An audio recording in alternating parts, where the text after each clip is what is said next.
What's going on, guys? Welcome to another edition of Analytically Correct. I'm here with myself, as always, and Jeff. He was here last week. My friend Jeff used to be one of my managers at California Pizza Kitchen. He's an awesome guy, knows a lot about sports.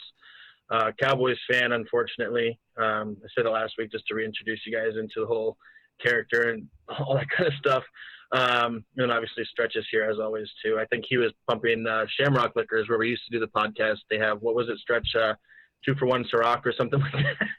Yeah, 2-for-1. 2-for-1 Ciroc, sure.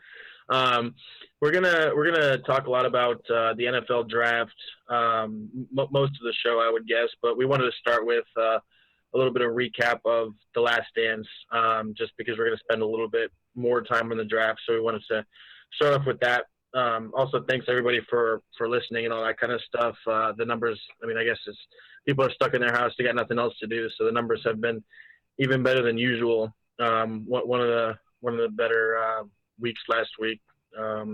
But yeah, getting into it with the Last Dance. Any of your main takeaways from episodes 3 and 4, Jeff? Which I always defer to Jeff too. In some of the older arguments, some people will be like, "Oh, you weren't there. You didn't watch this guy or that guy or this and that." So I'm kind of learning some of this stuff for the first time. Some stuff I already knew. So I'm kind of curious from you that actually watched it and now it's kind of like reliving the nostalgia of everything, like some of the takeaways from the last couple episodes. I think there's a lot to take away from every 2 hours we found last week and this week. For me, one of the things that was most astounding was really the greatness of not only Phil Jackson but Dennis Rodman. And for those people who didn't realize, and to your point, didn't get to see him play on those teams or even the Detroit Bad Boy teams, how much of a difference maker he was in a way that almost never contributed significantly on offense. They had the stat up there. He had 7 games of 20 rebounds and 0 points, and the next closest was 2. And then the other thing for me was how there was that segment where he talked about the angles of the ball coming off, and if Michael did a fadeaway, or if Scotty did this, or any player shot a certain way, he had figured out and actually studied enough to understand how the ball was going to come off. And you add that with his length and athleticism and his effort, and you got the best rebounder of the certainly the 90s, and certainly one of the best rebounders ever. And then the last thing was after he came back from his Vegas trip, which was a big focal point of these 2 episodes, that he disappeared after Michael told Phil not to let him do it. How they were talking about that run during practice, and Michael told Kerr or Paxson to kind of jog so that they could allow Dennis to keep up. And right out of the gate, he just takes off, and he's like almost lapping them, and they're having to sprint to catch up to him after he's been on a drinking binge for like 3 days. So for me, those were some of the big takeaways on the Rodman aspect, since he definitely was a focus for this segment. Yeah, I think they said that it took them, and talking about an NBA team and like a guy that has Michael Jordan and Dennis and Scottie Pippen on it. It took them like Michael Jordan tells everybody take it easy so that Dennis Rodman can like catch up, and they don't want to be there all day. And then it winds up that it takes the rest of the team 4 laps to catch up with Dennis Rodman after he just came back pretty much, and came back off a bender. And I was thinking, that was one of my takeaways too, that it was funny that they let him go there, and then the director had up there that it was supposed to be 48 hours, and then the clock starts ticking, it's not going to be, and goes up like 55 hours. And then Michael Jordan has to wind up going there and going into his hotel room and bringing him out. And it says Carmen Electra's like hiding under the covers, and Michael Jordan has to drag him out of the hotel room. Then recently on one of the other podcasts that I was listening to, it got, not that they're still together, but it kind of got Rodman in trouble that Carmen Electra was never with him at that time in that hotel in Vegas. It was more at his house, so it might have been a different girl that wasn't her. So it even kind of gets stranger with Rodman. Bill Simmons said a thing that I thought was kind of weird, that Dennis Rodman, why have we pretended for 2 decades that Rodman's interesting? And the first thing you think is like, well, that's not true. Like, that's one of the more interesting athletes you can think of. But the way that he put it was, he always said like, oh, I'm doing this. This is me. And people don't understand it. And then anytime you're like, oh, well, explain it to us. Explain it. Why is it? And then it's just the same thing. He kind of thought the whole thing was an act. But I had those 2 things from the documentary too. And then, of course, the entire Bad Boys aspect of it. You know, I think, what year was that? 89, 90, something like that. So like, I've always heard about that, and then as a Pistons fan, but to go back and actually watch it, and they say like what the Jordan rules are, and they're so specific. It's like, we're going to force him to do this. We're not going to let him drive to the baseline, and then we're not going to let him get in the air, and we're just going to beat the shit out of him pretty much. And they came out of that with so much respect for him that like he even was able to survive it, because they pretty much admitted as much that they were trying to injure him. And then another good move that I thought the director did was, he would hold up like the iPhone or the iPad to Jordan, and he's like, this is what Isaiah Thomas said about not shaking hands after they left the court. And Jordan's like, man, I don't give a shit what he has to say. Like, after all this time, you know, he's just going to, after all the public scrutiny, he's going to say whatever he's going to say.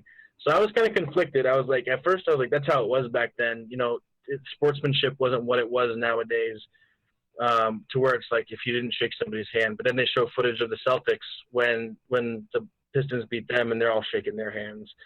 And then one of the more macro conversations we had before the podcast started was, how would Jordan's overall mentality and the way that things were back then translate into today? Like, you have guys like Kevin Love coming out talking about like anxiety, social anxiety, and you have back then Michael Jordan. If Kevin Love is his teammate, that guy's not lasting how long? Like, how would that translate into today's NBA? And it's all about like, I don't know. I just thought that was one of the more interesting parts of. They did reference that in talking to several of the players, and I've heard this even in other interviews, was that people that played with him, he was hard on his teammates, but he was also the hardest worker. He was the first one in the gym, last one out. He was that guy every single day. And he, in a way, I think even what might be today viewed as excessive, they didn't mind, because they understood that he was the reason that all of them were well known, that they were winning the games they were, and that it wasn't just him talking. He showed it every single day. He was the hardest working person at practice every day. He also said, I've never asked anybody, and this is what you respect in a leader. It's kind of different, but I mean, as a GM, you're like a leader of a restaurant. It's like, he said that, I've never asked anybody to do anything that I didn't do my damn self. Right. It's just like, the hardest working guy on the team should be the best guy on the team. Like, translated to today, LeBron going in and be like, I don't feel like running this like sprint today. I don't feel like doing this. One of the stories that I've heard is with Hassan Whiteside, going back to those championship Heat teams, with Udonis Haslem on there. And when Whiteside was like coming up, the Heat were running these sprints. It was like the year after they won the championship, and Hassan Whiteside like stops. He like lays down and stops running sprints. And Udonis Haslem goes up to him. He's like, "Yo, like what the fuck are you doing right now? Like, these guys are champions, and they're running sprints. Who are you to sit out this workout or whatever?" So it's like, it comes from the top down, and whether it would have translated into today, I was equating earlier to Jimmy Butler, and people have a problem with him. But what people don't realize, and not that I was there at the time, but from all the stuff I've read and heard, is we're giving all this credit to Jordan now, but all the stuff we did to LeBron at the beginning of his career, they did that to Michael Jordan at the beginning of his career. They said he was a scorer, he couldn't win, this and that. And not to go off on a too different tangent, but I'm just getting so many parallels from how the NBA is today to what it was back then. And the equivalent of Michael Jordan losing to the bad boy Pistons, and I think it was episode 4, he goes off and puts on 15 pounds of muscle and comes back and beats them the next year. He knew what he had to do, and he did it. And it's why people criticize Kevin Durant so much for it would be like if Jordan would have lost and then gone to the Pistons the next year. Yeah. It would have been the same thing. Am I right or wrong? Similar. Yeah, I think that's that's a really fair point. Or gone to Lakers. Yeah, I mean, it also goes to show the greatness of, I think, the greatness of coaching sometimes, especially with Phil Jackson. What you mentioned about Michael, there was this amazing, weird kind of thing going on with the Bulls. You had Rodman and all his antics. You have Michael and his aggressive leadership style and his greatness and his effort and practice and getting on players. And then you have Phil Jackson having to meditate, you know, um, and the combination of those things, looking back on it, even as somebody who got, who lived and watched every one of those games, which is like the nuance of team building, right? And how even you have to be able to bring out the greatness. And somebody had mentioned that, and we've all heard this, the really great ones want to be coached. And Phil Jackson coached, but he also found a way to treat each player individually in a way that brought out their best in many ways. Yeah. And some of the stuff that's crazy, I wish they would have spent a little bit more time on Phil Jackson. Like, he started coaching in like the Caribbean League or something like that. And he said one of the coaches he was against got like shot in the leg or something like this. And that guy goes on from doing that to becoming like one of the most respected coaches in professional sports history.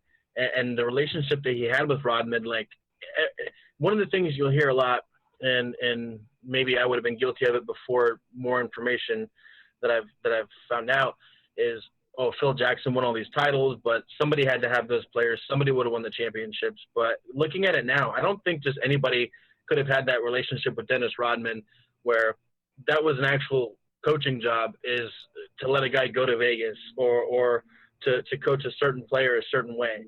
Like, can you imagine if, let's say, what was Rodman, like the third best player on that team? Can you imagine if, like, in the Heat's run, Chris Bosh just said, I need to go to Vegas for a couple of days in the middle of one of these championships? We would have been like, what? And then they let him go? Yeah. Like, yeah. What is that? That was one of the most surprising things. I was like, and then Michael Jordan told him, don't let him go. He's not going to come back. It's like, of course he didn't come back. You've probably seen some of the highlights, and the other thing, because it was so much focused on the rivalry between the Detroit Bad Boys and the physical nature of those series. But I mean, you really see some of those plays where they were just common fouls or worst case scenario flagrant fouls that undoubtedly people would have got kicked out of games. Like that, it was like that multiple times throughout a game, and they were just fouls or a flagrant or maybe a technical. The Pistons are punching people in the face. Like, when you see an NBA fight nowadays, it's like everybody gets together and then they get pushed apart. Like, Kevin Garnett was the king of that. But back then, the Pistons are literally punching people in the face. And then now Isaiah Thomas wants to wonder why people don't like them. It's like, your nickname is the Bad Boys. Like, people hate you for a reason. One of the other things I wanted to bring up from the doc was the Craig Elo shot.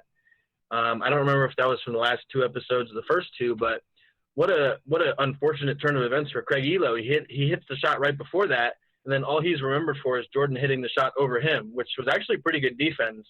And they said that Ron Harper was lobbying the coach to be on Michael. Yeah. And then, like, what an unfortunate turn of events that Craig Elo goes from hitting a shot to getting the shot hit over him, and that's the shot you see for history now. It's pretty much like, if you were to pick one Jordan highlight, it's like him. And then also watching this documentary, you don't realize, going back in history with the shot, that was a first round victory that they had and lost in the next round. That Cleveland team was really, really good, though. I mean, it was a really, really, really good team. And they had mentioned that even the Chicago Riders, nobody was picking the Bulls in that series. Nobody was. Because Cleveland had a stacked team back then. They absolutely did. I'm glad you brought that up too, about nobody picking them. I think one of the anecdotes that I took away most from this was there were like one of the reporters they interviewed, it was him and two other guys, and they're sitting next to each other. And before the game, I guess one of the guys, which we need to go back to, is like the 5-game series. But one of the guys picked Cleveland in 3. One of them picked Cleveland in 4. One of them picked Cleveland in 5. Yeah. And it's game 5. And Jordan goes up to him and he's like, "We took care of you. We took care of you. And then tonight we're going to take care of you." I'm like, "Oh my God." Like, you could say that's one of those things where if they lose, it doesn't become a thing in history, but they won, so it did. Yeah. Did you have any other takeaways from the documentary as far as any of that stuff goes? Anything about Jerry Krause? Any sympathy for him or any credit for him? He came across better in these 2 episodes. I think it's pretty pretty obvious. And like, if you're gonna analyze this situation, he could have done a lot of things differently, but he should absolutely get credit for putting the majority outside of Michael Jordan. He's the one who pulled the strings on Phil Jackson, clearly on well, it sounds like one of the assistant coaches urged him to consider Dennis Rodman, but he did. Drafting Tony Kukoc before he wanted to come over from Europe.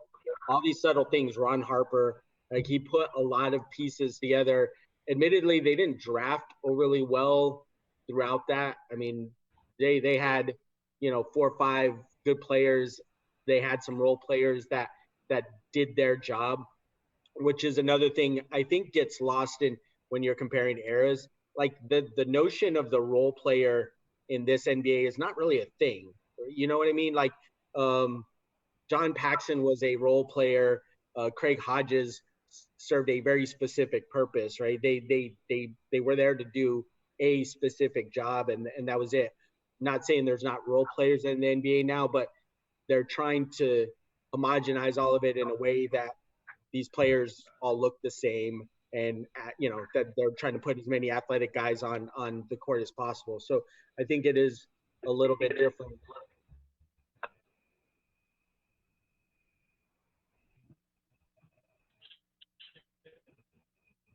One other thing that I had written down, I think I fucked up my screen. Can you guys hear me? Yep. One other observation I had written down that I wanted your guys' opinion on is Doug Collins equivalent to Mark Jackson, in the sense that look what happened after. I mean, I know they speak pretty glowingly about Doug Collins as far as Michael Jordan loved him and the way he coached and everything, but the way that the team was unlocked after he left, and most of the talent was already there, in the sense that Mark Jackson, I mean, the only really difference was once Steve Kerr came in, which is ironic. Steve Kerr is a through thread of this, but that Draymond Green started playing more, and maybe the style they started playing and stuff like that. But I just had a thought watching it that from Doug Collins being there and being a pretty good coach, everybody would say, to Phil Jackson coming in, to Mark Jackson being there, and then after Steve Kerr comes in, the team kind of unlocks. And whether you think it would have or wouldn't have, what do you think as far as that of a comparison? I just kind of thought of that myself. I was kind of happy I had an original thought. I think it's a very interesting parallel. Like, there's definitely some points to be drawn there that I think are valid. I think Doug Collins, in the same way, I think maybe the only difference was, I think Doug Collins was liked throughout the organization, where Mark Jackson, from what I understand and what we've read, it wasn't even necessarily about his coaching as much as he genuinely seemed to not get along with upper management at Golden State. Doug Collins. It was going to happen to one of us. Collins was in the air that night. What he was guilty of was just not wanting to adjust his coaching style. I don't know that was the case. Maybe it was to some degree with Mark Jackson, but I think it's an interesting thought. Well, that's all I was going for. Did you want to get into the draft then, or is there anything else you had on the Jordan doc other than, like, it seems like since Game of Thrones, like one of the appointment television viewings, like we're all waiting for it. I think even if I found it bootleg on the internet, I wouldn't watch it all right now if I could, because I just want to kind of be part of the conversation and everything like that. Yeah, I agree. I think Stretch said Phil challenged Jordan to pass. which I don't think was really ever that much of an issue for Steph. But yeah, it was interesting to see Jordan go from being obviously like give the ball to me, that's the best chance to win, which was true. It's got to be tough to be like the best player in the world and you realize that you can't win just by yourself. So I mean, credit to him for doing that, and that's kind of why everybody always compares LeBron more to Magic than to Jordan. Yeah. Well, Michael made that comment about Bill Cartwright when he was first. When they first introduced the offense, and he goes, "Let me get this straight." He's like, the ball goes to Bill Cartwright with 5 seconds left. He's like, "How the hell does that make sense?" No, you know? He said something like, "Oh, we want everybody to get an opportunity." He's like, "Get the ball to Bill Cartwright, and everyone gets an opportunity." He's like, "Well, any opportunity Bill Cartwright has, I don't want that guy to have the fucking ball." Yeah. There was a couple of like laugh out loud moments in it. That was definitely one of them. I think they did a really good job also of. Everybody's heard about the triangle offense, and now it's kind of outdated a little bit. But to show what it actually was, you know, I've looked it up on Wikipedia and tried to understand it, but that was the best explanation that I've seen of what the triangle offense actually is. And then some of the other things that, and like if you're like a sports nerd, like that, and then like seeing Michael Jordan talk to Dennis Rodman when Pippen was sitting out those games. And my girlfriend's laughing at me, and I'm just laughing at the screen and be like, "Oh, this is awesome!" And she's like, "What?" And I'm like when they're talking back and forth about like Jordan's telling Rodman like, "Oh, when this guy does a back screen or when he does this veer or this or that," and it's like if you could give us that access to the NBA nowadays, I guess you can't because you don't want people to know your strategies. But just for me, that's the best kind of stuff is like seeing him tell Dennis Rodman, like, when this guy does a back screen, I want you to switch. I want you to do this. And I found that some of the most interesting things. I could watch 10 hours on that alone. Okay. So we'll transition then into the NFL draft. Did you want to do the draft first or some of the transactions? Because we have a couple of transactions with Jameis Winston, Taysom Hill, Matt Breida, a couple of these guys. Did you want to hit on that first, or would you rather just do the draft first? Well, I mean, the Jameis one is obviously kind of the big conversation topic for today, and the Matt Breida thing was part of the draft, in my opinion, because they traded a draft pick for him, and clearly San Francisco was looking to deal him. Good move for Miami, but I mean the Jameis thing. If you want to talk about that, you know, to me it's pretty simple, and it's a smart decision by him and I think the Saints, and that clearly Drew Brees has a year, maybe 2 left at the most, and Jameis decided smartly, I think, to learn from him and Sean Payton, and I don't think there's anybody out there who watches him who doesn't realize Jameis has equal parts. What the hell are you doing? And that's a top 5 quarterback throw in the league type. You know, he has equal parts of those things. So. Right, if you can get 75% of the one and 25% of the bad, then all of a sudden you have probably a top 10 quarterback.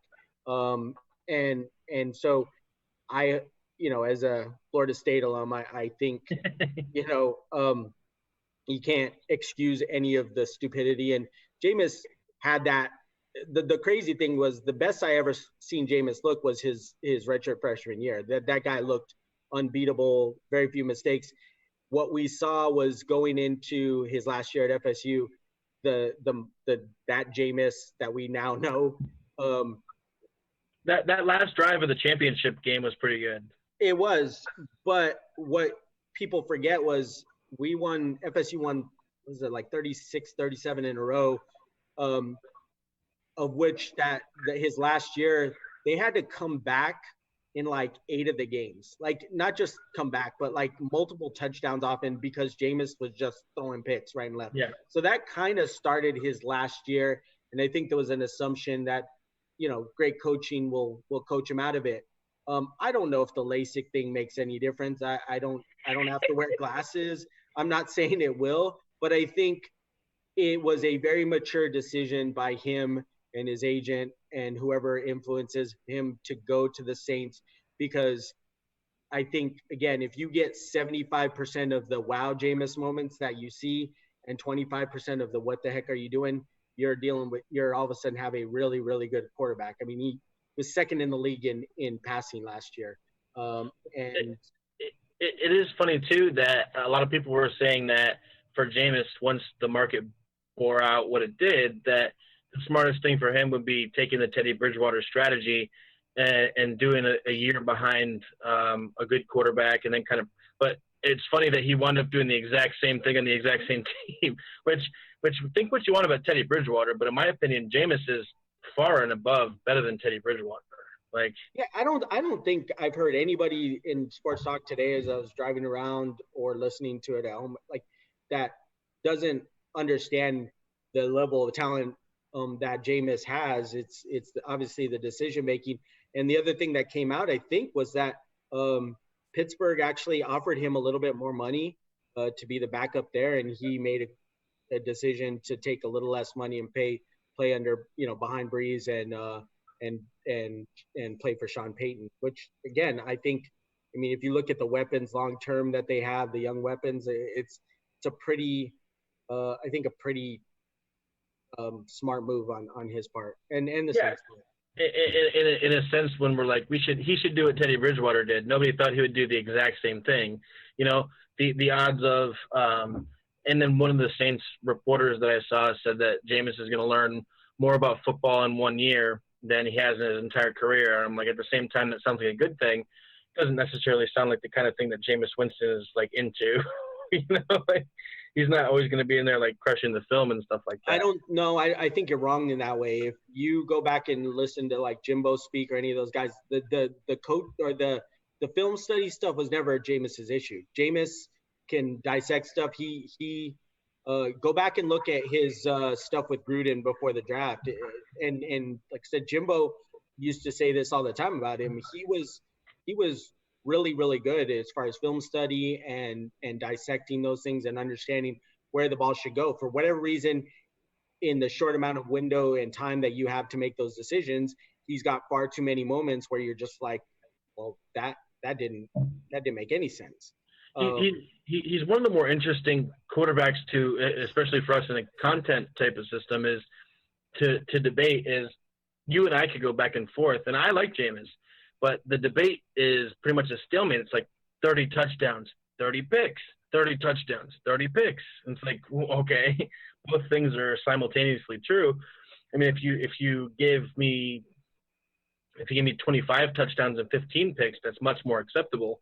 But that's just not who he is as a player. But it is a smart move by both parties, as you said. If the Saints lose Drew Brees for whatever reason, Jameis is definitely the kind of quarterback with that kind of team around him that's still Super Bowl capable, guaranteed. Like, there's people picking the Saints, and we'll get to the draft in a second for who helped themselves and who didn't. But the Saints always draft well, and they're a team that is just as easily capable to win a Super Bowl. And then one of the things that kind of was interesting to me about it is that they did sign Jameis, but then they also gave Taysom Hill a 2-year, I think, $21 million contract with $16 million guaranteed, which is weird. So what if Drew Brees gets hurt, you're going to have a quarterback controversy? And if it's Jameis for sure, then why are you paying Taysom Hill that money? I know he does other things, but you're not paying a gadget player $16 million guaranteed, Yeah, I agree. I think he clearly has a role, an established role, and that's why they paid him the money that they did. But I also think it gives them leverage if they're saying we have to win now with Drew Brees. Our window is this year potentially, and then it's either probably Jameis maybe after that, but definitively with this team and Drew Brees at the helm, it's this year. We know this year.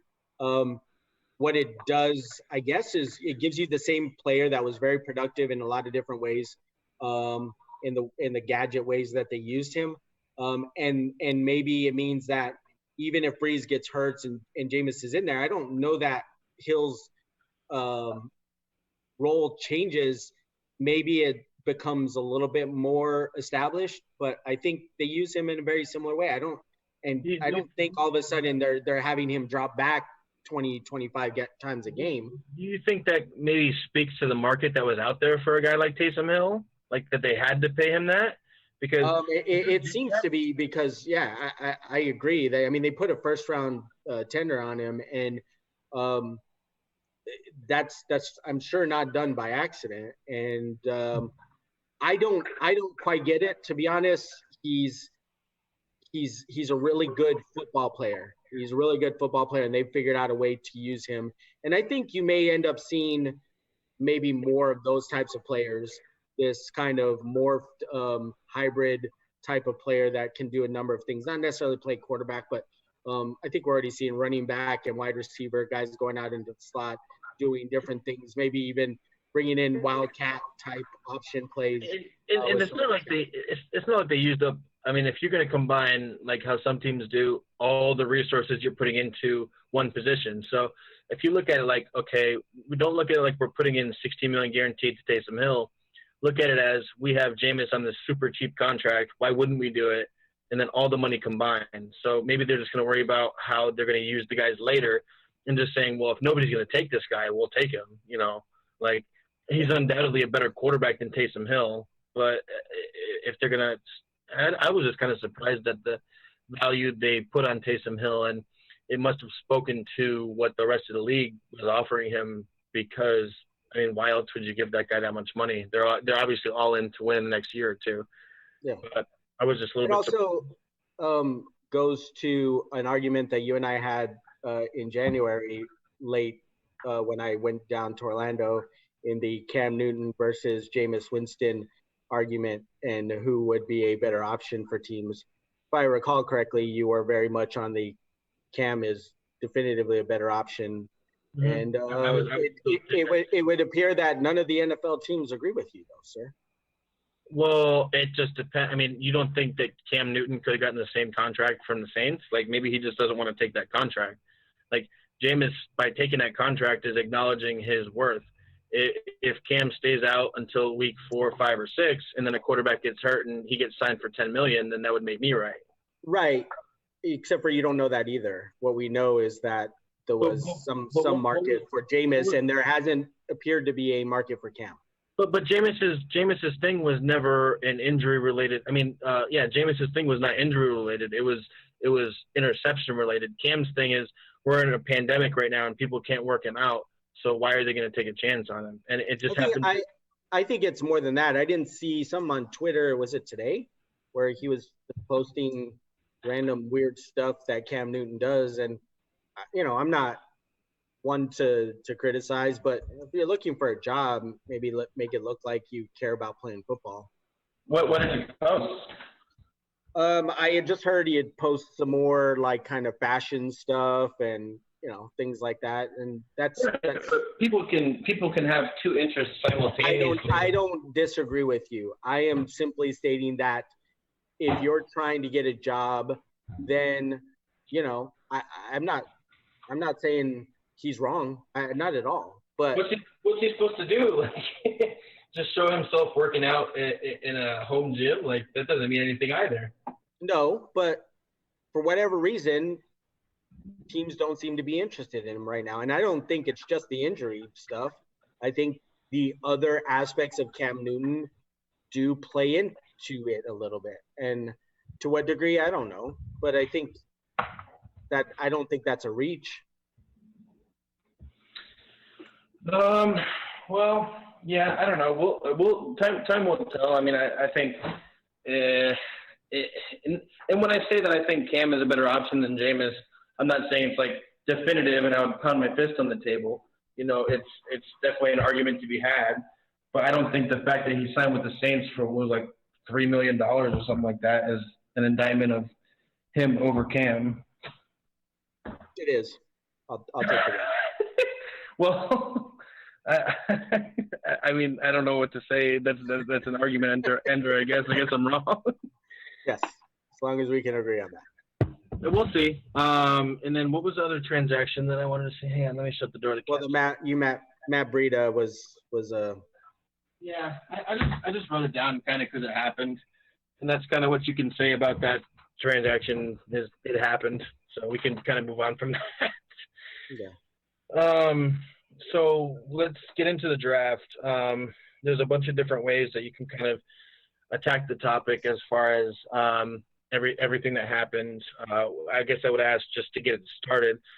We can get to later round stuff first, but as far as first, second round, team based, what do you think as far as, I don't want to do the cliche thing of who won or who lost or this or that, but what's your main takeaways from the draft? Like if you had to say, what was the story from the draft? Well, I think probably the biggest story has to do with two probable backup quarterbacks. Those were, I think, the biggest stories was what Green Bay did and what Philadelphia did, in taking quarterback or backup quarterbacks early, and clearly teams that have Super Bowl aspirations, taking a backup quarterback with very established quarterbacks there. That seemed to be the overwhelmingly main story outside of the Tua situation. That to me was the biggest, like, oh wow moments. There's guys that move up and down the draft, and there's always going to be those guys that fall a little bit further. I think we saw that with J.K. Dobbins a little bit, going later than some of the other running backs. Talk about an awesome pick there. We'll get to that in a little bit, but yeah, the J.K. Dobbins pick is just like, you don't want to say the Ravens are the favorite to win the Super Bowl because it's super early and you can't count out the Chiefs and everything like that. And just the Chiefs and the fact that they're just like, yeah, last pick, we'll just take a running back. We don't need it, but we'll take it. Like, because fuck the rest. But they did need a running back. I'd argue with you that, I mean, if you looked at where there was a weakness, if at all, on that team, it was in the running game. I mean, you take Kareem Hunt out, and it is where, if there's any element of that offense that struggled or was questionable, it was in the running game. And so you add a guy that seemingly fits Andy Reid and that system to a T. I mean, like, he's I understand the need for a running back, but I'll be honest, if I was the head coach of the Chiefs, I don't know if I would run the ball 10 times a game. Like, what's even the point, No, but when, again, if you look at what Kareem Hunt was the leading rusher, and they were leading the league in offense before he got suspended. That wasn't. But that was Mahomes. Andy Reid likes running the ball. If you look at Brian Westbrook and the players that he's had over the years, I don't think Andy Reid loves throwing the ball. There's no doubt about it. But he loves having that guy that can come out of the backfield, catch passes, and run the ball between tackles, run outside, stretch plays. Like, that's what Andy Reid likes out of his running backs, and they seem to have gotten the perfect. I mean, I watched some LSU games, and I forgot how crazy shifty that kid is. Like, I mean, there was it's just some of those highlights made you just go, oh shit. I just thought taking the running back with your first pick at the end of the first round is just like, I mean, you see no other teams taking running backs, but they're like, we don't really care about value, as far as they're just like, we'll just take this guy because he fits in the offense. Nobody else is. I personally thought Jonathan Taylor was the best running back in the draft. I was happy that the Lions did get DeAndre Swift. And I mean, I'm kind of, I'm just, as a Lions fan, I'm just scarred of taking all these running backs and just waste, like, we're still the ones that are only ones doing this. But the Chiefs were one of the least things that I found interesting. I just wanted to bring it up because I thought it's kind of like just being rich and buying a Cadillac when you already have, like, a Lexus. It's like, we don't need this, but isn't that what the Ravens did though with Dobbins? I mean, that was a later pick though, and I like that. I like that pick. I'm not saying I didn't like the pick for the Chiefs with running back. I just kind of found it funny that they're just like, we'll just take another offensive player, even though we have the best Marty, offense. if you look at, so the Chiefs are drafting the end of the second round, of course, as well.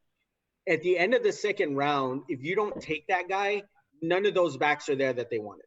But like, the top 5 backs were gone in the second round. Well, I didn't have a problem with the pick. I just found it funny, more as a sense of, we're the Chiefs, we don't really need anything, so we'll just take, like, the fastest, best, who we think is the best running back in the draft to fit their system.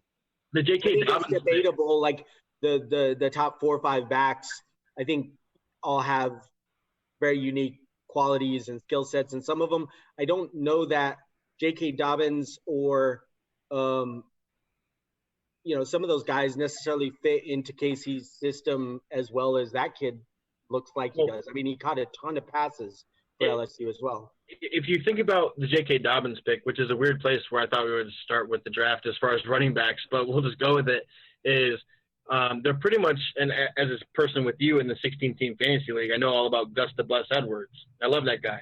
He was my second running back for most of the year. Whether that says more about him or my team is two different things. But they're pretty much replacing Gus Edwards with a first-round running back pick. And not to say that Mark Ingram is still going to be around for too much longer, the way he runs, and he doesn't show signs of slowing down, but running backs don't show it until it's over. So I thought it was a great pick for the Ravens. And it's another continuing theme with these top two teams, the Ravens and the Chiefs, that the teams that can afford, that have complete teams, can afford to draft running backs that high. You don't see teams that are like bottom feeders draft. That's kind of why I like DeAndre Swift. He's a good player, but as a Lions fan, I don't think what we needed in the second round was necessarily a running back. I liked a lot of the receivers. If I'm going to get into some of my categories, I thought one of the guys that fell the most that I was shocked by is Baylor receiver Denzel Mims. I thought he was one of the top 5 receivers in the draft. And wherever you rank those top receivers, I thought he deserved to go in the first round. And I think he wound up going to the Jets or something like that. So I guess I'm going to have to I think on wide receiver, I think it was after those top 3, you could have mixed any of them up based on system and what you're looking for. You're looking more for a slot guy. You're looking more for a guy, straight line speed guy. So Mims went end of the second round, 27th. In the second round, there's guys like Van Jefferson, Chase Claypool. I mean, Laviska Shenault Jr. Yeah. But we'll get into what I know you really want to talk about, which getting into the top 3 receivers. Were you surprised about the order, and how happy are you that you got what I think is the best receiver in the draft, in CeeDee Lamb?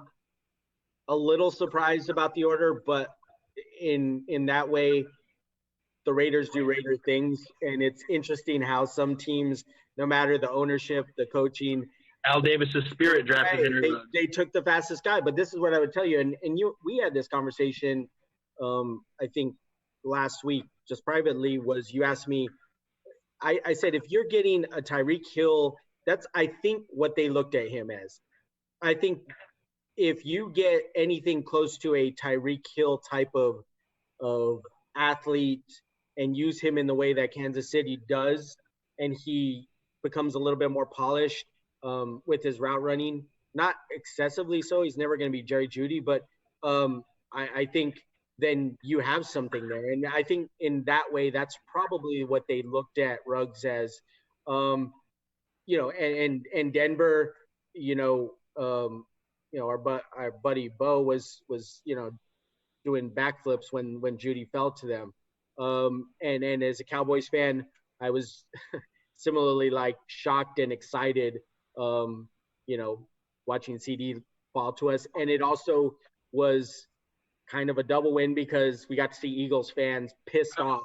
I was going to ask you, were you more happy that you guys got him or that the Eagles didn't get him? I think it was equal parts because as a Cowboys fan, we know that couple years ago, the Eagles in the second round moved up right before Dallas was ready to pick. I don't know definitively if that Dallas Goedert was going to be the pick for the Cowboys, but there's some indication that it could have been, and they didn't seem to need him with Zach Ertz at the time, and Dallas Goedert's ended up being a nice player. So there was a number of things. I don't know that the Cowboys at all cared that they were keeping him away from the Eagles. You had an Oklahoma guy. Jerry Jones definitely cared. Let me bring that. You know what though, Marty? I would say that if he didn't play for Oklahoma, like Jerry. I mean, we drafted 2 Oklahoma guys out of the top 3, our top 3 picks. So maybe it was a side conversation, but I genuinely think that Jerry Jones was like, oh my God, he personally watched him at Jerry World on 3 different occasions for big games. I don't think there were any side conversations with Jerry Jones. Jerry Jones was with him and his rocks glass of Johnny Walker Blue, and nobody else was with him on that yacht. He was having no side conversations. And yet he killed it. I mean, yeah. I think people were nervous about it. The Cowboys undoubtedly had one of the top every person I've seen pretty much has them in the top 3, 4 on one way or the other, and they just a bunch of guys fell to them. They almost every single one of them was drafted around lower than they were projected, at least in some cases too. I'll say this: the Cowboys, as far as drafting CeeDee Lamb and everything else that they did, Jerry Jones is as underrated as a GM as Bill Belichick is overrated as a GM. I don't know if there's a ton of people still overrating him, but if you want to get into the Patriots pick, they trade out, and everyone's like, "Oh, the Patriots, they're so smart. They trade out of the first round." They drafted a guy, and however much you want to go from what the ESPN ranks are, but I'll put stock into something that people spend their entire year doing. And the Patriots did a guy named Kyle Duggar, who, as both of us watch a lot of college football and maybe Stretch included. Who is that from Liberty? I can tell you, watching different draft shows, that he was widely well thought of. I think you're underselling him a little bit. Wildly athletic, he's a Bill Belichick type versatile player, a guy that can line up in the backfield, that can do different things special teams wise, can line up, as a wide receiver. That's my understanding. Have I seen the guy? No, he's a safety. He's a safety.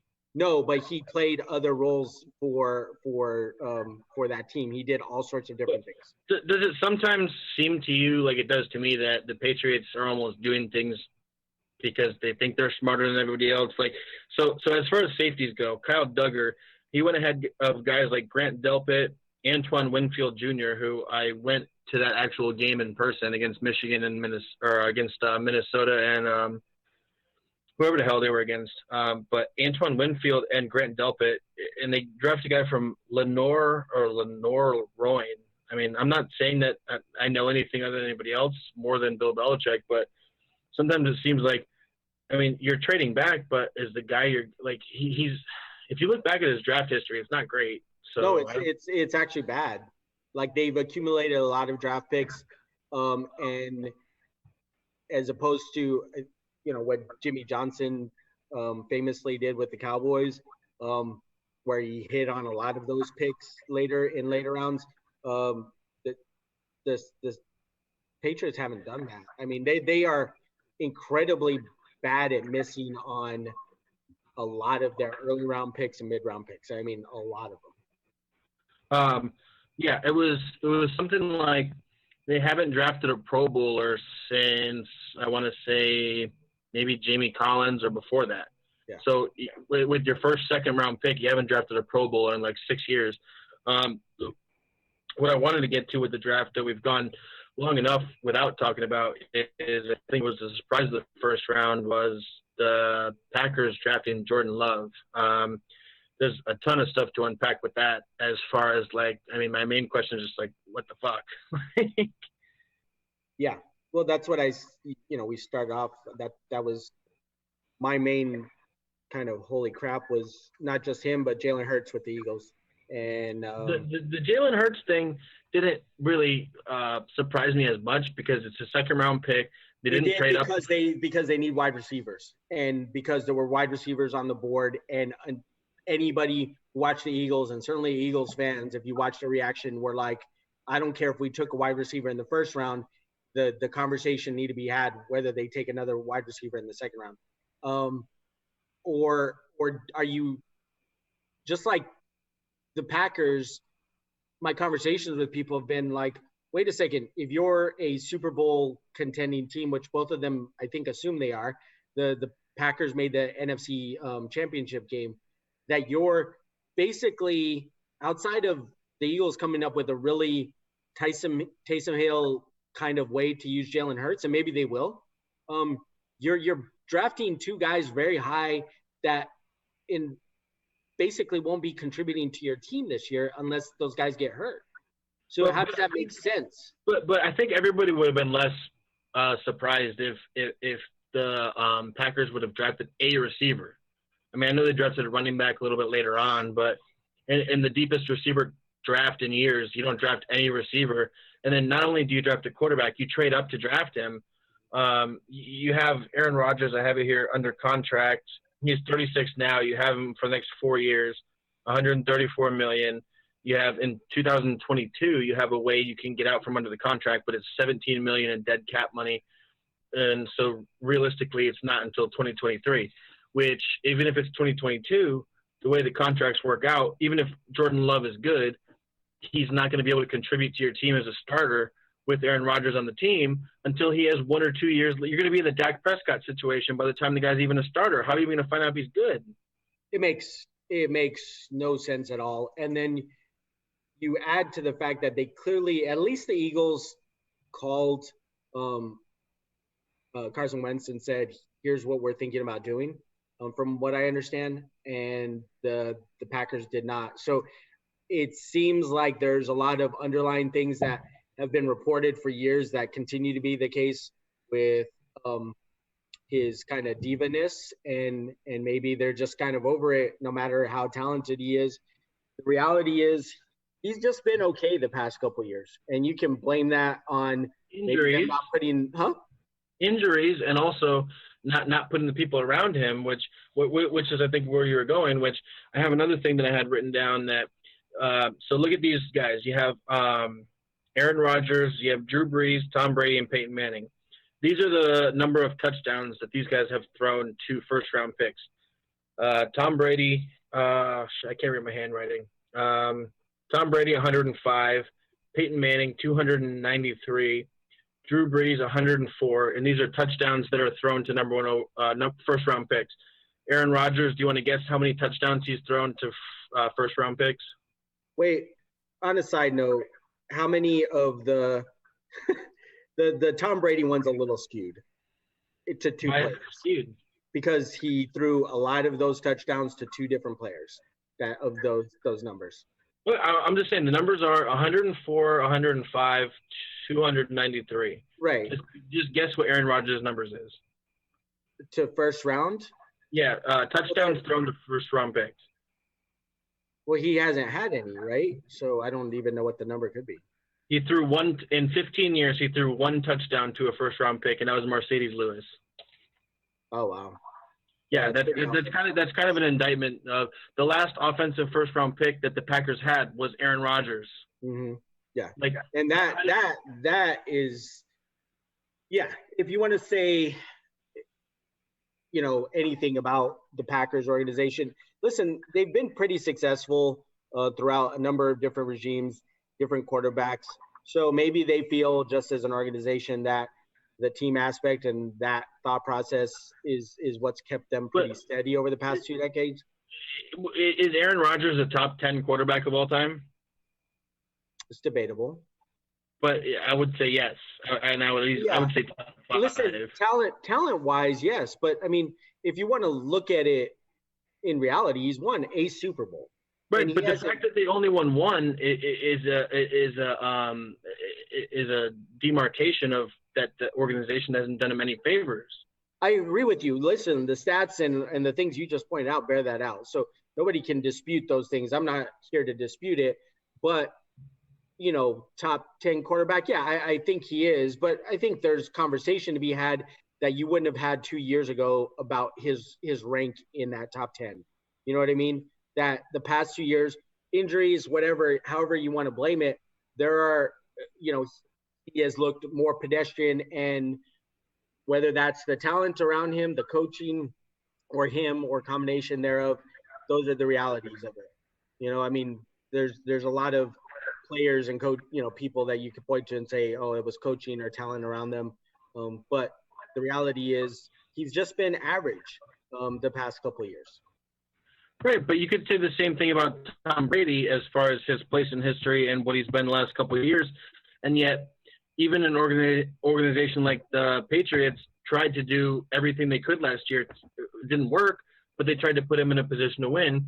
And then the Buccaneers now are doing everything to put like Aaron Rodgers has been put in less of a position to win than any other great quarterback in history. And that's probably fair. I think that's to only win one Super Bowl, you can't put on him. Like, if you want to say he hasn't been good the last couple of years, you can put it on the weapons. I mean, when you say he wasn't that good, wait a second though, Marty. Green Bay has had some good teams. Like, you can point to last year, and I would agree with you. They had one good receiver. Huh? What's that? Go look at the receivers that where they weren't first round picks, but he's had some really, really good receivers throughout the years. And whether he made them that way or not, I mean, like, he's had good receivers. Like, he had Donald Driver at the end of his career. They got him Jimmy Graham after he was like broken. I mean, Devontae Adams has been pretty good, but is that because of Aaron Rodgers or because of Devontae Adams? He's also always hurt. He never had the Randy Moss season. He never had like if you just saw what Arizona, for instance, did in getting Kyler Murray in his second year, he's going to have DeAndre Hopkins. You don't think Aaron Rodgers looks at that and says, "Why couldn't that have been us?" I agree with you. Again, I'm not dismissing the role that the Packers organization is playing in this, but to say that he hasn't had any good wide receivers, I think the difference was that Tom Brady has made certain receivers, like we've gone through a list, and he had Randy Moss, he had Gronk, to my point of how many of those touchdowns that Brady had were those two guys. But Gronk was not a first-round pick, though. Yes, he was. Are you sure? Yes. I'll take your word for it, I guess. I mean, you could look it up if you want. I will, but continue on. Do you? I thought he was a later round pick. How about how many years ago were we in your office looking at, and this makes me feel old, and I'm sure you, looking at Cam Akers highlights and thinking that he was going to be like the savior for FSU, and then he just got drafted. Who did he get drafted by? The Rams? Yeah. Well, much in the same way that. No, Gronkowski was a second round pick. He was a second round pick. Okay. 42nd overall. I knew it. Okay. Why did I? Okay, my bad. Antonio all over again. I thought he was. Sorry, that was my fault. No, but Cam Akers, I wanted to get you back to your roots. Well, real quick on the last thought on the Aaron Rodgers thing. Here, you mentioned Donald Driver, that he had to throw to Jordy Nelson. He had for a handful of years, very, very, very good. Nelson. Really? You're gonna completely dismiss Jordy Nelson as a wide receiver? Yes, I am. What did he do anywhere else? Like, I mean, come on, like. Jordy Nelson was a good wide receiver with them. I mean, he's a Pro Bowl wide receiver. Greg Jennings was a good receiver for them. Randall Cobb was a good receiver for them. All these guys are older in their careers. They're old. No, not when they played for Green Bay. Those guys. Randall Cobb was a slot receiver, and he was a little bit older. Greg Jennings. Wait a second. No, stop it. Randall Cobb started with the Packers. Right, but Randall Cobb is a slot receiver. Like, he's not even Julian Edelman. Okay. Well, Tyreek Hill is a slot receiver. What? Like, I don't. Saying Tyreek Hill is a slot receiver because they put him in the slot. He could do whatever he wants. Tyreek Hill would be the best receiver that Aaron Rodgers ever played with. What do you think? Do you know how good Randall Cobb was the first 3 or 4 years of his career? Would Tyreek Hill be the best receiver that Aaron Rodgers has ever played with? Probably. Yeah, that speaks to the receivers that he's had. You just picked one of the top 5 wide receivers in the league, though, Marty. I mean, come on. I could name 5 better than Tyreek Hill. Go. Julio Jones, DeAndre Hopkins. Let me think. I have to see a list from the top of my head. I'll give you some time. Clearly, there were so obvious that you picked. Obviously, I can't say Devontae Adams. You can't. But the argument we're getting into is splitting hairs. The main argument I think we're agreeing on is how do you in the deepest receiver draft justify I mean, they were a quarter away from being in the Super Bowl. How do you not give this guy help? Like, I know okay, there's no disputing that. That's an easy. so an article I read today says longtime Packers writer Rob Demovsky says that Matt LaFleur is over Aaron Rodgers like shenanigans or whatever the word is. Yeah. So who the fuck is Matt LaFleur to come in his second season? Right, except for you heard some of the things. I don't disagree with you, but clearly Mike McCarthy had some of those same thoughts, and it's the reason that things seem to go south with their relationship as long as they coach, or work together. And then the irony in that is Mike McCarthy drafting a receiver in the first round. Well, to your point, Mike McCarthy didn't. It was Jerry Jones. Right. And I think as much shit as people give Jerry Jones and the ghost of Al Davis, I believe, drafting Henry Ruggs, Jerry Jones, whatever you want to say about him as an owner, he's been a phenomenal drafter. And even if you look at, I know it's your team, so I'll build it up for you so that people don't think you're biased, but taking CeeDee Lamb was who I think the best receiver in the draft. You draft the guy from Wisconsin, I think it was Taylor Biage, who's going to be Travis Frederick's replacement. Like, this is not an Al Davis type where he just drafts like the fast guys, or John Gruden, Mike Mayock type where he just watches the college football playoff and drafts the Alabama or Clemson guys. He's drafting like legitimate guys who are going to wind up being starters in the 4th or 5th round. Like, it can't be understated, as much as you want to laugh at him as an owner and always be in the spotlight, as good of a drafter as he is. Yeah, I agree. I mean, I think the Cowboys have the most Pro Bowlers drafted over I forget what the time frame is, but they have Kansas City has them beat by like 1 or 2 just recently. But he has been, I think there's any criticism for Jerry lately, it's that he hasn't gotten these guys under contract on Amari Cooper and Dak sooner, where you'd have a little bit more money to play with under the cap and have these guys long term and not have to worry about it anymore. But can I name my 5 guys now that I'm prepared ahead of Tyreek Hill? Sure. Go ahead. You sound thrilled. Michael Thomas, yes or no? Okay. Yes. Julio Jones. Yeah. Mike Evans. Okay. DeAndre Hopkins. Yeah. So that puts Amari him 5. Cooper. No. Amari Cooper, Kenny Galladay. No. Just stop with your list right there, Marty. I mean, so why do you laugh? I've heard people say that Odell couldn't even get a first-round pick if he was traded. How is that possible? It's like, I mean, it's not because of his talent; it's because of everything else. And I'm not.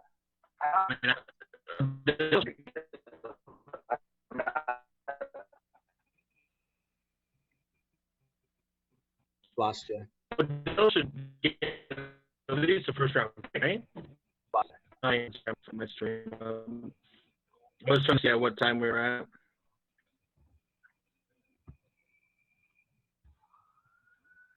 Shit.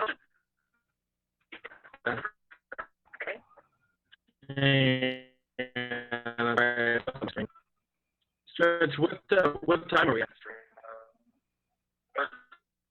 We're at an hour.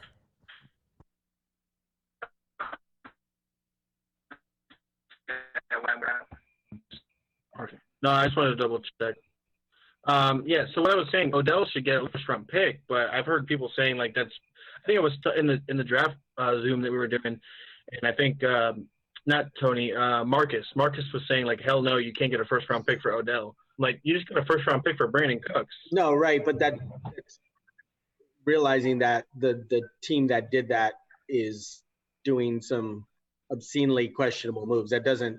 It's like using the excuse that because somebody drafted Tim Tebow in the first round, that makes him a first-round, player. I mean, we need Tyler on here for that. Marty, it only takes one team to do something stupid, and that was widely panned. So I don't think that should be the basis of comparison. I think But just because DeAndre Hopkins, Wait a second. What did Antonio Brown get for the Steelers? That should be the basis of comparison. I think it was a first and a third. No, third and a fifth, I believe. Okay, well, that's also the Raiders. Like, how are you going to put the Raiders out there as the? I think what we're seeing is that teams. I mean, why would you even trade the guy for that? I mean, teams are not as smart as we give them credit for. Like, I think the question on any team is whether you want, depending on the dynamic of your team, right? We talked about Dennis Rodman on the Bulls. The reason they made that decision was because of the leadership and the two players at the top of that pyramid. If you're a team, a young team trying to build or whatever, and you're asking around the league of what Odell brings to the locker room or on the field and his antics, I think it's a fair question to ask whether that's the type of player we want. Odell on a specific type of team undoubtedly is probably high impact, but I don't know the answer because, you know, we'll see. Clearly Cleveland isn't trading him this year, but if we have a similar year to what, you know, he had last year where, you know, was it Baker Mayfield's fault? But it is fault. None of it's his fault? If you put him on the Lions, he goes for like 1,500 yards, guaranteed. Maybe. If Stafford is starting. His quarterbacks, no offense, Stretch, are Eli Manning, which everybody was pointing to as a reason why he thought he would be better in Cleveland. You get him Eli Manning and then Baker Mayfield, who we thought was better than he is. But whether it was the coach or the offense or the quarterback, I mean, if you give Matthew Stafford a receiver like Odell Beckham, we've seen that Stafford is capable, which is why I'm glad we didn't draft a quarterback. He's capable of having an MVP-type season with some of these guys. Right, but, you know, again, I think we're discounting what the film looks like. Is he consistently running the routes he's supposed to? Is he breaking off routes?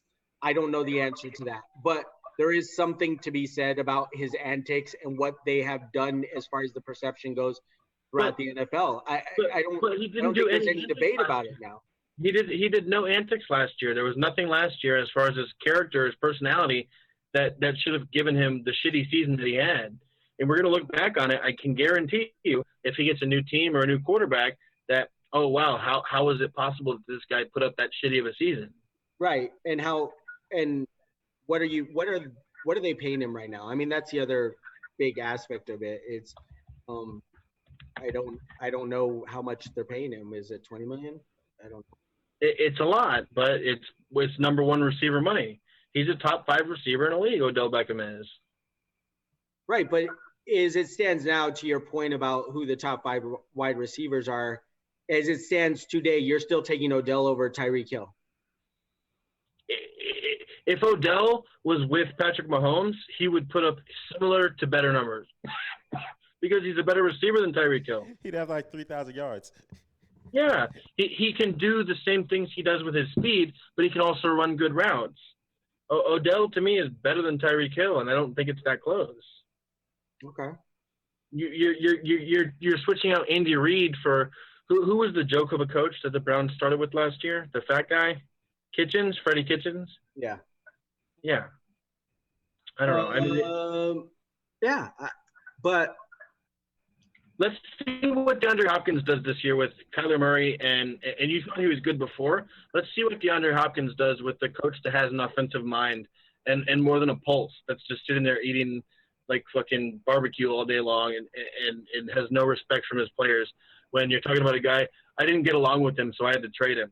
Well, guess what? We should have got you the fuck out of there because DeAndre Hopkins is much better at his job than Bill O'Brien will ever be at any job he ever does. Bill O'Brien isn't a bad coach. He's a horrific GM. Okay, but I agree. The biggest mistake he ever did was accepting the role because he's a decent coach, but he's a terrible GM. Like, and you're only going to get yourself fired faster by doing that. Whether the money's worth it or not, you're going to get fired. Yeah, and you should. I agree. When people like us who all we do is watch sports, you would think that like we give these people so much credit that it's their job, they should be good at it. There's people who work every job that suck. You know, like Well, I mean, okay, he makes the playoffs every year, but they have Deshaun Watson, which I think Bill O'Brien, just to stop the bleeding, they announced today they're going to lock up Deshaun Watson to a longer-term contract. Dak Prescott is the smartest person in the world for waiting after the Deshaun Watson contract comes out, because Deshaun Watson is a better quarterback than him, but once that market gets set, he's going to get whatever Deshaun got. We'll see. I don't know that I necessarily agree with that. The sticking point seems to be not money with the Cowboys. It's a 4th-year versus 5th-year option. Well, also, I mean, you're either going to pay – this has become like the Dak Prescott podcast and the Cowboys podcast, but it's one of the more interesting talking points. If you're not going to pay Dak and you're going to wait to see how he does, you're just going to draft him a receiver in the first round, and he's going to do even better, and you're going to have to pay him even more. So you're betting on him not doing well if you're the owner. Like, what? I don't understand what the point is. Yeah, again, what the reports I've seen are not money at this point. I think they're pretty much right there as far as annual salary goes and guarantee money. The sticking point from what I've heard and read was that it's the Cowboys want him to sign a 5-year deal and Dak only wants to sign a 4-year deal. And that's if they wanted to pay him less, they should have drafted Jordan Love. Like, but wait, but they're not paying him less, Marty. They're talking about 1 year, 1 extra year on his contract. That's what they're talking about. So what the hell's the difference? Not like they have a quarterback waiting in the wings. What, 1 year? That's what we're waiting all the time for? Right, because 1 year, 5 years from now at $35 million versus having to re-sign your quarterback potentially after 4 years is a big deal when you're trying to kind of game plan things. I mean, right, because the TV money is only going to go up, but it's not like they're a team that's hamstrung by money. We just spent the entire offseason paying people.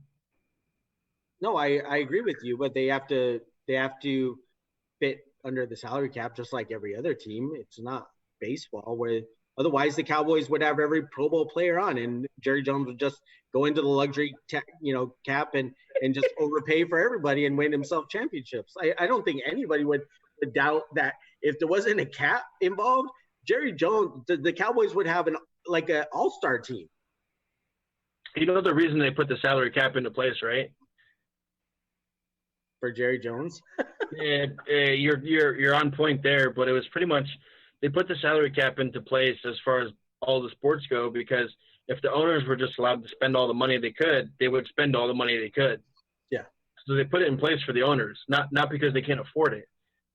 And it's not like the Bucks wouldn't still wind up having to pay Giannis or this and that, but if LeBron hit the open market, he would be making like $100 million a year. Like, they're already way overpaying for Amari Cooper. Yeah. So when you draft CeeDee Lamb, it looks good for the offense, but they're essentially drafting Amari Cooper's replacement. No, I think they're drafting Michael Gallup's replacement. I mean, now, if you're drafting a guy in the first round, you're not drafting him to replace your slot receiver. He's not a slot receiver. He's our other starting wide receiver. He's not a slot receiver. In fact, I would bet a lot of money that CeeDee Lamb plays a whole lot out of the slot this year. Well, Amari Amari's going to play a good amount out of the slot as well. I was going to say Amari Cooper is technically a slot receiver, but you can't justify paying him that money for having – see, this is why people are so dumb. They think if you say a slot receiver, it means an insult. But if you're but if you're a really good receiver, like, say, Julian Edelman, just because you're a slot receiver, it doesn't mean you deserve less money because that you're not tall. Like, it's almost tougher to play in the slot than it is to play on the outside. You're more in traffic, you're more double covered and stuff like that. It's easier to take away a DeAndre Hopkins than it is to take away a number one receiver like, let's say, I don't know, Will Fuller, That's an interesting comparison, but no, we were arguing on one of the older podcasts about who was it, Stretch? I was saying Will Fuller against who? I believe it was Landry Jones. No, I don't think it was somebody. I mean, Jarvis Landry. Jarvis Landry, yeah. I said Will Fuller is a better receiver than Jarvis Landry, and we got into a whole big argument about it. And then once DeAndre Hopkins got traded, I was like, look, he's a number one receiver. Which put me on the side of Bill O'Brien, which I immediately realized I was wrong in that argument because I don't want to be on that guy's side. Nobody No, shouldn't too. Yeah, but Michael Gallup is actually only under contract through, I think, because he wasn't a first round. This year is his last year, I want to say, under contract with Cowboys. So more than likely, next year, what you'll probably see is, starting wide receivers for the Cowboys. It's CeeDee Lamb and Amari Cooper, and then some other guy. I think Michael Gallup will be gone. Did you have any other thoughts on the draft overall? Anything like that? No, I think there's a lot of teams that did a really good job. Obviously, there's. Oh, how did we not talk? I know we're going a little bit long stretch, but we didn't talk at all about the Dolphins. The Dolphins made one pick that I think is great, and I'm a big Tua believer, and the rest of them, I admittedly don't know a ton about. And my buddies who are Dolphins fans are playing the, well, we'll see how good they are scenario, as you should, because we don't know how good any of these players are going to be in reality. We did a redraft last week where you can see we're going to see a number of these guys that seem like obvious picks and great picks that ultimately end up not panning out either because of injuries or system or whatever it is. And so the reality is we don't know how good it is. As a Cowboys fan, it seems great, but we don't know if these guys are going to pan out at all. And the same thing with the Dolphins. The Tua pick, I think, I'm happy for my Dolphin buddies because they finally get a quarterback after all these years that's going to be the face of a franchise for the first time since Dan Marino, which is crazy if you think about it. I mean, it is, and it's that crazy to realize that they have not had a face of the franchise in the Miami Dolphins since Dan Marino. And they're going to have to probably wait a year to see him too. Potentially. But Tua brings all of he checks every box outside of the injury thing, right? I mean, he's statistically put up numbers. He's clearly a great leader. They are going to market the heck out of him. He's instantly going to sell a ton of jerseys. So, I mean, it's a win for them. If both guys were healthy, would you take Tua or Burrow? Oh, jeez. Tua. Yeah, I think so too. I think so, Tua. I'll be curious to see. I think there's a fair conversation that maybe didn't have enough about Joe Burrow, whether what's the name of the coach that Carolina hired, Joe Brady, right? Yeah. And the impact that having a different coach has on him. I think it's fair to question that because, granted, he was behind some really good college quarterbacks, but as great as his season was last year, he did it 1 year. Mm-hmm. So that's the only reason I would take it. Was it Tua had 87 touchdowns and 11 interceptions over his career at Alabama? Yeah, 83 and 11, one of the two. So he clearly did it over an extended amount of time. Where Joe Burrow, as ridiculous video game statistically as he was last year, I think it's fair to question whether he's going to be great with the Bengals, although they do have some good receivers. If we like to make fun of the Bengals, but one of the things I took away was the Bengals have some really good wide receivers now. They really do. T. Higgins now, and AJ. AJ Green's a little bit older now. That was a really good NFL draft coverage. None of those players, though, are great soccer players, but I would say that's why they're not in Bundesliga. It's kind of like my sign-off thing. So these are okay.